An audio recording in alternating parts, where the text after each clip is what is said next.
Good morning, Russell, and good morning to all your listeners. So I want to start with on the surface, instead of spending more than $1 million on a fire truck, they can spend $4,000 and put these things on the back of pickups. How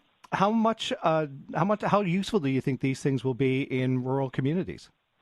I think they're pretty amazing, and I would like to thank Global Medic, of course, for this significant and generous donation to our fire departments across the province.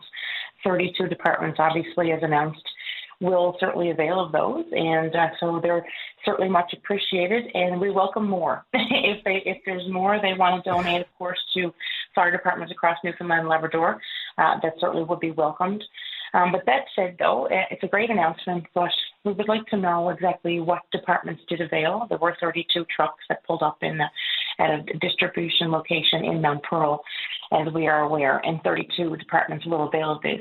But I'd like to know, how were they selected departments? Because from what I understand, the Department of Fire and Emergency Services and Minister Cleveland Forsey mentioned that his department had involvement, or he actually alluded to that it was actually Minister Helen Conway Ottenheimer that actually got involved in the process prior to him taking this role recently. As we know, he was appointed recently. Yeah. So we certainly would like to know how those were selected.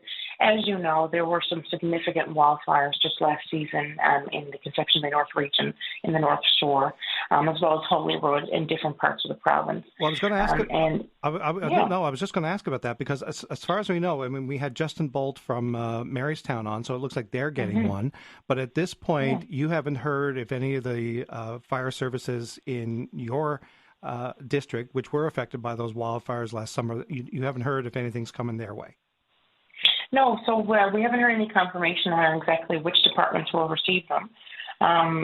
So it certainly would be good, welcomed information, and obviously with transparency, because I'd like to know how they were selected.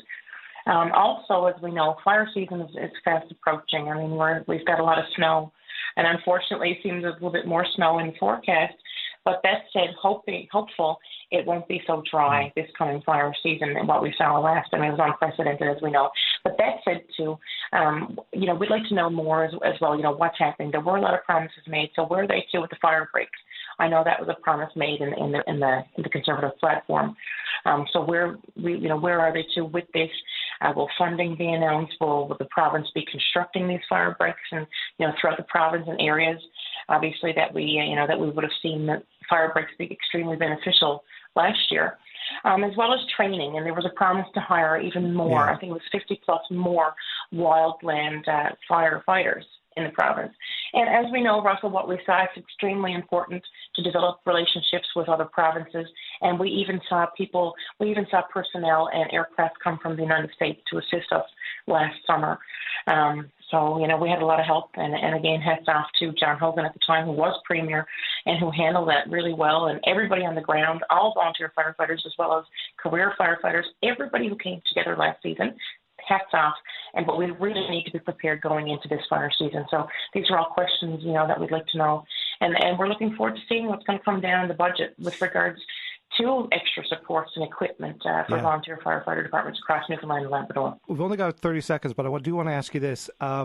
Once the departments get named in terms of which ones will get in this fire skids, which one won't, how much will you be mindful of whether or not the departments are located in conservative districts versus districts that will absolutely need this kind of added fire protection? Well, one thing that the Premier stood on, and he kept saying, Tony Wakeham had said, for all of us, and we're hearing that theme. So that's exactly what we'll be looking for all of us. Everybody should be treated fairly. I know our Liberal administration certainly treated districts fairly with regards to, funding and announcements and equipment, and that's important. Newfoundlanders and Labradorians across, all 40 districts, and they all deserve to be treated fairly. So that's certainly what we will be looking for, and to hold them, to that promise for all of us.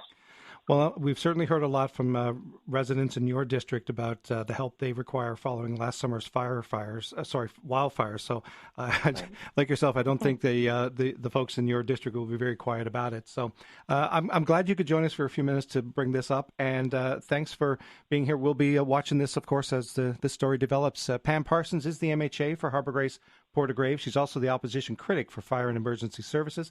Ms. Parsons, thanks for spending some time with us this morning. Thank you, Russell, and thank you again to all of our volunteer firefighters across Newfoundland and Labrador for everything that they do.